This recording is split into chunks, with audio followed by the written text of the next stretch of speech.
Nice afternoon. I've also seen a student just meditating there. I think he'll be out with my talk here. I'm just wondering, since the afternoon session, the same topic, how different people are dealing with it. It's really nice to be an audience here. Student engagement. We have so many tools to equip our learning. Learning is a two-way process.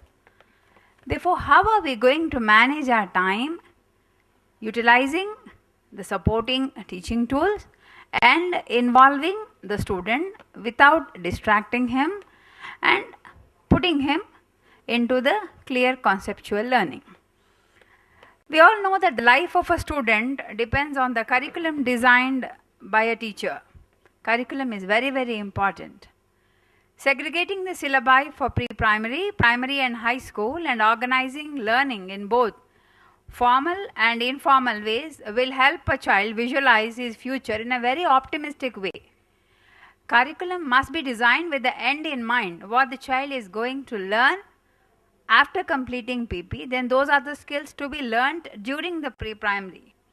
If he is completing primary, he should complete those skills before completing his primary education. Spiral curriculum must be planned to prepare the student for the next academic year. Pragmatic way of learning and teaching, application work blended with a clear conceptual learning will inspire the child and open the inquiring corner of his mind. The child must always have an inquiring mind. He should always want to learn what's happening further. It's not that he just loads his mind with information. The teaching and learning must happen compulsorily during the complete curriculum time. The total time when the child is there in the school, the child must learn in various ways. During the recess or on short breaks too, he can learn on how to queue up and how to wash hands or utilize his recess time to recollect what is learned, and he should also be able to apply the concepts. The child can also read storybooks during short breaks so that his reading skills will be honed while reading by self. Clear concepts can only be instilled in the child's mind when the child has hands-on experience. Project work must form a major part of teaching. Project work has to be very clearly be mentioned while we are giving certain work to the children. We should give them instructions prior, whether he should do it in a chart form or an A4 form, with minimum number of pictures and the magazines, whether he should use his discretion about website browsing, whether he should browse the internet or just browse magazines, and a few guidelines to complete his research work. Project work with research orientation will be more interesting than just compiling the information. And this work can be divided into segments and students will be allotted various jobs. All the jobs pooled together, the presentation of the work can be done on how the child has done the research work. Only in his segment he can do his presentation. Teacher can summarize the concept and guidance by parents is advised. Creativity can always be shown in the respective areas. He need not. A4 is the size. It's not necessarily meaning that he should do it on A4 size white paper. He can do anywhere on an A4 size. So certain restrictions given, it is easy for the child to restrict his mind and learning can happen. He need not waste his time just thinking about all of the things rather than the presentation of the work.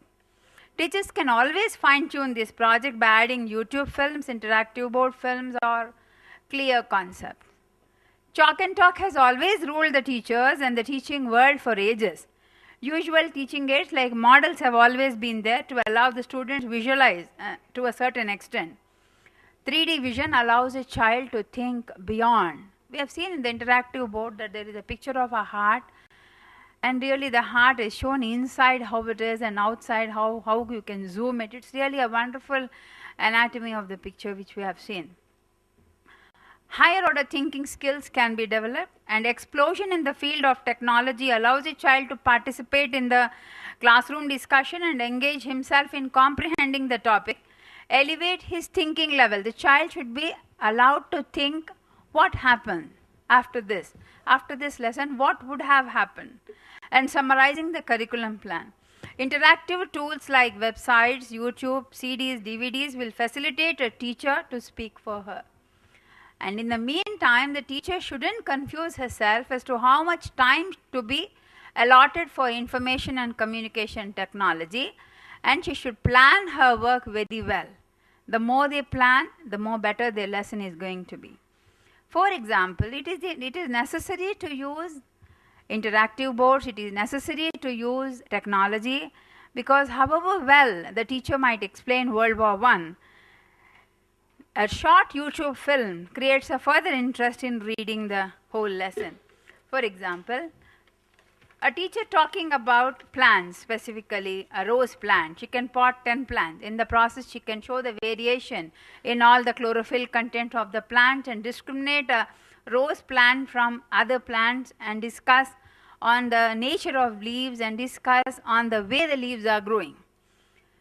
The teacher can also shoot video films to record its growth and share it with others to encourage peer learning.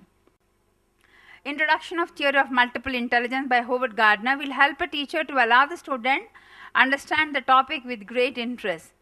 This will help the students of all learning capabilities, to understand the lesson plan. Different programs can be designed to inculcate interest, like robotics, photography, videography, and utility of solar panels.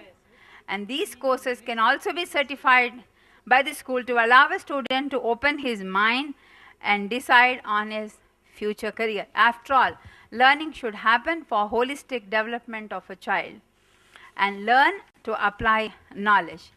Thank you, everybody.